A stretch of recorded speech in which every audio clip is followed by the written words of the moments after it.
मुख्यमंत्री कले बड़ घोषणा केजी रु पीजी जाए समस्त छात्र छात्री को मागणा शिक्षा। राज्य सरकार आज शिक्षा क्षेत्र में एक जुगंतकारी तथा ऐतिहासिक निष्पत्ति नहीं। मान्यवर मुख्यमंत्री श्री मोहन चरण माझी अध्यक्षतार लोकसभा भवन ठारे अनुष्ठित होता राज्य कैबिनेट रे 34तम बैठक रे राज्य रे विकास पई मोट 12टी गुरुत्वपूर्ण प्रस्ताव उपरे मोहर बाजी। तेबे यह मध्यरु सबुठारु बड़ निष्पत्ति होउची ज्ञानोदय शिक्षारु समृद्धि योजना रे अनुमोदन। बैठक पर सांबादिक मानकु संबोधित करी मुख्यमंत्री घोषणा करछंती जे एही योजना माध्यम रे राज्य रे केजी रु पीजी पर्यंत समस्त छात्र छात्री को संपूर्ण मागणा शिक्षा प्रदान करा जिवो। एही योजना चलित शिक्षा वर्ष 2026-27 रु ही कार्यकारी हेबो।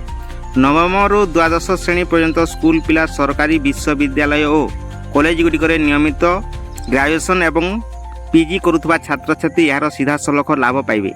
सूचना योग्य जे ओडिशा रे केजी रु अष्टम पर्यंत शिक्षा पूर्व ही मागणा रही।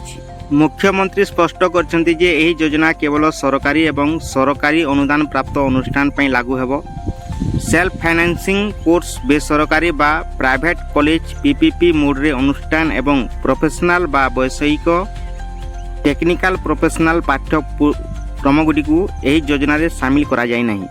शिक्षा क्षेत्र में राज्य सरकार द्वारा यह सर्वबृहत पुंजी निवेश। मुख्यमंत्री कहते जे आर्थिक अभाव कारण जेपरी कौनसी पिला पाठ पढ़ारू वंचित न होती ताहा निश्चित करने यही योजनार मूल लक्ष्य।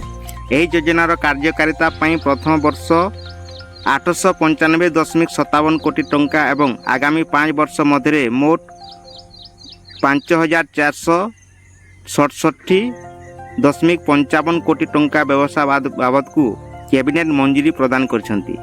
यह द्वारा प्रति वर्ष राज्यर प्राय 32 लाख रु अधिक छात्र छात्री उपकृत हेबे।